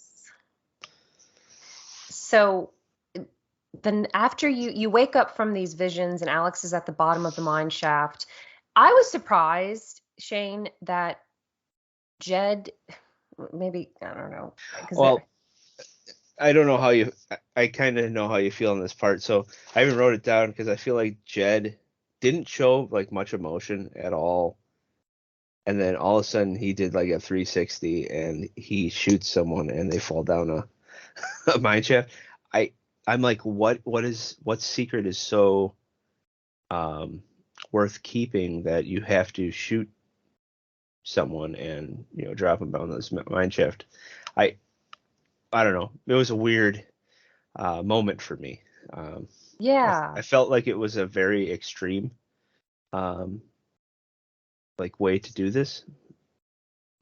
I wish they had a little more build up to why maybe Jed is getting more and more apprehensive, and he even goes and tells Alex that Mac is to go talk to him. I'm like, if I had this going on and it was getting more and more unraveled, I'd be like, I wouldn't tell you where his stuff was. I probably wouldn't let you work at my, Black Lantern, or maybe so you're not suspicious. You could stay at the Black Lantern, but please don't work for me, or I don't know. Mhm. It's complicated. And I was actually going to say I'm surprised, this is morbid, that he didn't like to ensure that she's dead, like shoot down into the shaft. I guess he figured, well, May- it's pretty far, so she'll Yeah, die regardless. and I don't know. Maybe he was just beside himself that he even did Mm. this. I don't know. Maybe he was shocked. Maybe he was hoping that she's dead, and uh, I don't know. It's just it was strange, but yeah, I get it. It's the climax of what's going to happen and all that. So Yeah. So so she survives. Alex survives because, like Shane said, she's hitting these different beams of wood that kind of soften her fall, so to speak. But she's injured. I mean, she's going to need some serious medical attention after this. But coincidentally and fortunately, she has a match from a matchbox that was once Gabe's, and there happens to be a lantern that has just enough oil to help her traverse a little bit through the tunnel. And then eventually it goes out, and but she sees a red aura up ahead, which I'm assuming, would you say that's accurate that anger would be represented here? um yeah, I I would feel angry that I was betrayed Mm-hmm. by someone I trust. My brother was betrayed by someone who he trusted, um, and that I he shot at me. He actually pulled out a gun and shot me, and I fell down the shaft, and now I don't know if I'm gonna live. I'm Yeah. angry. Well, I think that the aura is coming from down the cave, like under these rocks. So it's coming for it's emanating from Oh, this locket. you're talking about the actual Yeah, item. yeah. I'm Okay, sorry, I sorry. wasn't clear. No, but yeah, I would be angry too if I Yeah. were Alex. But Oh yeah, yeah, yeah. Okay. yeah. So the locket, yeah, they find the Hmm. locket down there. So Yes. um now she realizes that her dad was down in that mine and he died.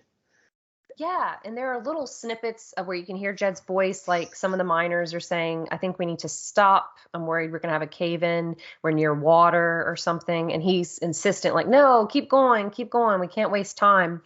So, of course, shit gets real. Excuse my language, but it does. It's pretty serious. And Jed realizes he's going to have to leave some of the miners behind, which look, I don't work in mines. To me, it's like, well, why Hmm. can't are some of them too deep into the mine to rescue? Is that why he couldn't save all of them? I'm assuming so. I'm assuming different chambers are there and anything can cave in, in moments notice. So um, I'm assuming he just they as um, as the manager or the supervisor, he's got a schedule he has to keep, and if he doesn't do it, he'll be reprimanded. And so he might have seen the dangers, but kept pushing everyone, and it was too late. So And John is one of the people who dies. In fact, you actually get a little flashback of him talking with Jed about how he's a hard worker, and he says something sad because he's like, "I'll work whatever time you need," and Jed's like, "You don't have anybody at home waiting for you." And there's this moment of this pause, and John says, "No." That yeah, hit me. That was very very sad. yeah, So Jed's act caused John and other trap miners to be killed. So I amazingly, Alex finds her way out of the mine because I just see this huge pile of rocks. I don't know how she got out of the mine, but she does. But she did. yep. Um, so then what happens next, Shane? You remember? Oh yeah, she has to get back to the Black Lantern, and if I recall right, they're all there. And Jed, I don't remember it is Jed um start saying like he doesn't know where Alex is or whatever, and they're looking for Alex. Yeah, If that's what I he says that something like I think he's trying to say like, I thought I'd open up my home to her, give her a job and show some goodwill, but she just left me. And he and Diane are hosting this meeting where they're trying to rally up the townsfolk to support Typhon. And yeah, then Alex comes back and Jed looks like he's seeing a ghost basically. He's like, "Oh my God, how did she survive?" And so this is where she starts sharing what happened. She starts sharing the truth, and different people can choose whether or not they believe you depending on your interactions with them. yep. And I'm I'll have you go first because I feel like yours will be interesting because I don't know who you didn't get to rally behind you.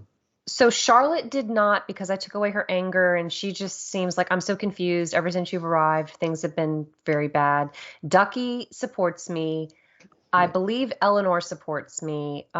Pike does because I took away his fear. Steph sides with Alex regardless of the choices. Ryan, you have to answer it correctly. Um, so he did not support me. Whatever I said to him, he did not support me. What about you? I had everyone support me. Everyone. Yeah, Dang. yeah. So it was a nice ending for me, I think, or conclusion to that. That's So nice. That yeah, is nice. yeah. Everyone said yeah. I pretty much stood up for me, and then even Ryan was reluctant at first, but then he's like, why don't you talk about it, Dad? And then he starts unraveling it, and then Jed kind of has a meltdown. So Oh, so you had that reaction where Ryan believes you instead of his dad. That's interesting. yeah, he at first he's questioning it, like he doesn't know what to believe, and then eventually he'll side with you. That's It, awesome. yeah, But I'm assuming this happens to you as well. Like you enter that Nova state, as it's called, and it's just Alex and Jed. and she starts this very poignant monologue. He does not say anything, but she's Yeah. digging into everything It he kind of gets experienced. dark all around her except for her face, and then his Mm-hmm. face is lit up, and then yeah, she just tells him, everything, and then that's when everybody steps in and says they believe you, or is that right before that? I can't remember. But You can choose to forgive or condemn Jed. oh yeah, yeah, I forgave I him. forgave him as well. Apparently, regardless of your choice, he's going to break down in tears and he'll feel really bad, as he should. Um, so a few days later, Alex is in her apartment, and you learn that Jed has been arrested for his crimes, and the Black Lantern is temporarily closed, and Typhon's operation is put to an end. And it looks like Diane is also arrested, Hmm. and Dennis Walker, who's the CEO of Typhon, has resigned. So yeah, everything kind of wraps up neatly. Um, I'm kind of I don't know, Diane being arrested. I get, gosh, I don't know. Would that person be arrested? I don't know how that works. I hope I never experience that in my real life. Yeah. But so okay, you have now back to Alex. I guess there are apparently what, like 6 different endings to this game. I think, I or think so. multiple. 4 at least, I know. So, There are a because ton of endings. you can. Well, I would be curious what Ed's ending was, Me too. I know. I because don't think he his put it. choice would have, if this is the ending, he'd either stay in Haven Springs or leave Haven Springs. Yes, yes. So And Ed didn't share his ending, unfortunately. okay. But what, okay, you know how you mentioned Gabe's ghost. Do you want to talk about that for this part? Yeah, so Gabe kind of wraps up everything with um with Alex, with her just daydreaming, and they talk, and he said, "Well, see, everything turned out all right." And then they talk about, "Oh, well, are you going to be staying? Are you going to be going?" And you kind of have to mull over those things, and then whoever you gave the flower to then will be the person that you decide to either stay in Haven Springs with or leave Haven Springs with. Mm-hmm. So, which one did you pick? I left Haven Springs with Steph and um to like I don't know, form a band or something, but my ending has Alex getting ready by herself in front of a crowd, and Alex is not Alex, Stephanie's behind the curtain cheering her on, and um Alex is about to perform, and that ends. It ends the Oh, game. nice. I chose to stay with Steph. So, Really? yep. So they pretty much show the town and how happy everyone is, and people just going doing their day-to-day, work and activities. So it's kind of nice. They go down by the lake and they sit by the dock, and they're at the Black Lantern, and they're at the record shop. So yeah, it's pretty cool. And then you get to see like Ethan growing up, and Oh, so really? That's good. they had like I think it was Ethan. They showed him and his mom, and doing different things, and so, and then maybe that ending could be dictated by who also helps you at the end. I don't know. That makes sense. Like your relationship with Charlotte and Ethan, Yeah. ultimately. So, um, before we get to our final thoughts, Ed has shared his final thoughts. So he says that this game is the best in the series. He really enjoys Alex as a character, and her power feels natural. The whole plot feels real, and the emotions of the characters are captured so well. I didn't like the forced relationship the game tried to make for Alex and Steph. Also felt like Steph was a clone of Chloe from the first game, look and attitude wise. I think I got the best ending. What is it? You didn't tell us what it is. You didn't tell us what it is, Ed. Ah! But I still missed something. And can we give an Academy Award to Gabe's voice actor, Han Soto? He was top tier in the game. I will revisit this game and try to make different choices. I loved the LARP section in the game. I didn't lose at any part of that chapter. It was really fun. In the end, my rank will go for this one being number 1, Life is Strange is number 2, and Life is Strange 2 at 3. Finally, the best soundtrack out of them all, besides Alex's songs. They were terrible. That's all from me, from Ed. Hmm. So what about you, Shane? What are your final thoughts on True Colors? Um, I really enjoyed this game. I thought the music was great, top notch in this one. The graphics were way better. It's just the scenery, the serenity, peacefulness of everything was really cool. Really nice to get a different scene than some of the other Life is Strange stuff. Hmm. Um, if I had to rank it, mine would be Life is Strange 1 is still my favorite. Life is Strange True Colors is my second. Life is Strange Before the Storm is my third, and Life is Strange 2 is the last one for me. So, Oh man. I think mine's kind of along the same lines as Ed's. Like this one's probably my favorite. Then Life is Strange Before the Storm, then Life is Strange, then Life is Strange 2. oh wow. So we all have Probably. different. I think we all Life is Strange 2 is not bad. It's not bad. Yeah. It's just out of if you're holding it against these other games in the series, I think it's not my Yeah. favorite. Yeah. Hmm. But I do, Um, go I ahead. do I do want to say there was one thing, I don't know if upset is the right word, but I thought it was a little too coincidental. I think the game jumps the shark a little bit by having John Chen work in the mine. It just seemed a little too perfect. Like Yeah. I think you could have not had him work in the mine. Like you could have gotten this red aura from another miner's personal belongings and gotten their story, someone Yeah. else in Haven Springs, and it would have been just as impactful. hmm What do you think? Yeah, it is kind of far-fetched, but I also think that it you had to wrap up the dad's story somehow, and I think this is probably the least evasive way you could have, incorporated him and why he never came back to see them or stay in touch. So, Yeah, I can see um, that. just storyline wise and how you figured it out using the powers that you have. So, um, but it's still a little out there. What was I gonna say? Um, do you have any Easter eggs or anything that?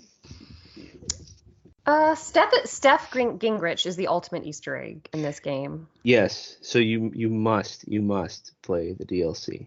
I promise I will. I So promise, Shane. I okay. promise I will play it, especially since you raved about it and the way you described it, especially with making decisions with the It 20-sided die. yeah, and It's it's awesome. interesting because it's just her. Like it's just her in the DLC. So it's you're by yourself.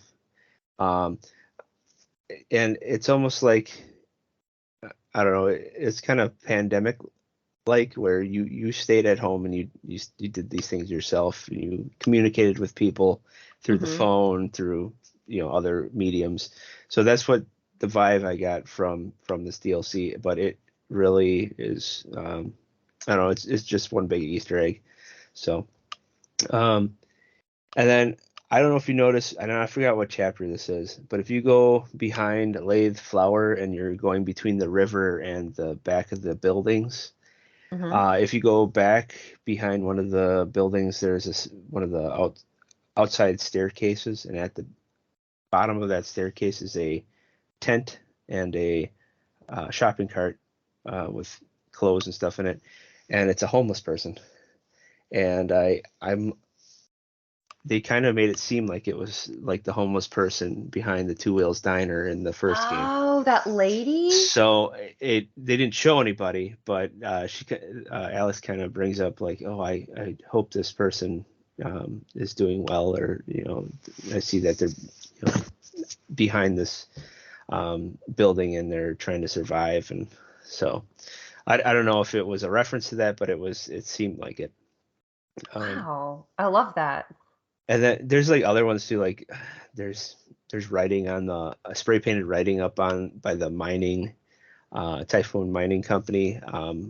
When you're exploring, when you're looking for Ethan, um, and it says Julie McNamara is F word skank, and it's if you remember, McNamara is Finn's last name from Life is Strange 2, so they think Finn tagged this thing on the side of a train. So Oh, that's a yeah, good observation. so I thought that was pretty cool as well. I don't know if I wrote anything else. Oh, there's a magazine in the apartment that you pick up, and when you pick it up, it's like, I don't know if it's a comic or something, but there's a tattoo on the side of this lady's arm, and it's a blue feather, and it looks just like the blue feather that Rachel Amber wears. Oh, wow. Those are awesome Easter eggs, Shane. Yeah. Plus all the different shirts that Max wears. She's got like the hot dog man. She's got shirts that both Daniel and Sean wear. She's got The there's a wolf whale. one. There's a wolf. Yep, the wolf one. There's a whale one, a doe one. So yeah, just a lot in there. So I love that you wrote down all those Easter eggs. Now I need to go replay the game and keep an eye out for them and see if there's some other ones. yeah. Well, that's Life is Strange, True Colors, and Shane's synopsis of Wavelength, the DLC. And I did write that article too. Mm-hmm. We had talked in, I think, our last one, that we should write something about what the next Life is Strange powers should be. So I did write an article about that too, so you guys check it out. It's called Boss Rush Banter. What power will the next Life is Strange game utilize? And I just have a few observations that I think they should incorporate for powers and what they could do with them. So Oh, God. I think I read that one, but I'm going to go reread it to refresh yeah, my memory. I think it'd be cool. Whew, maybe like extreme mind reading or becoming invisible would be yep. pretty cool. I think I have invisibility on mine, mind reading, and sonic hearing was the other one. Ooh, sonic hearing. Yeah. Imagine the trouble you could get in with that. Oh yeah. Well, Shane, thank you for making time for all of these Life is Strange episode Absolutely. recordings. This was an absolute blast. I wish Ed could have been here today. Maybe he's in Haven Springs, which I don't blame him. It looks absolutely gorgeous. And where can people find you if they'd like to follow you on social media? I'm on Twitter mainly at Still Sane Shane. I have articles and podcasts both here at Boss Rush Network and at Another Zelda podcast.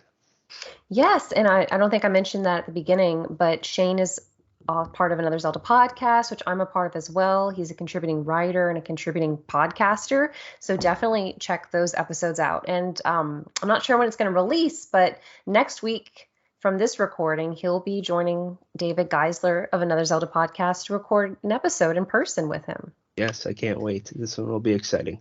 So. Yeah. And you can find me, Celeste, on Twitter at FairyCrypt. And you can also go to bossrush.net and look up our other Talk the Walk episodes as well as our other podcast. And until next time, we'll talk to y'all later. Bye, guys. See you later.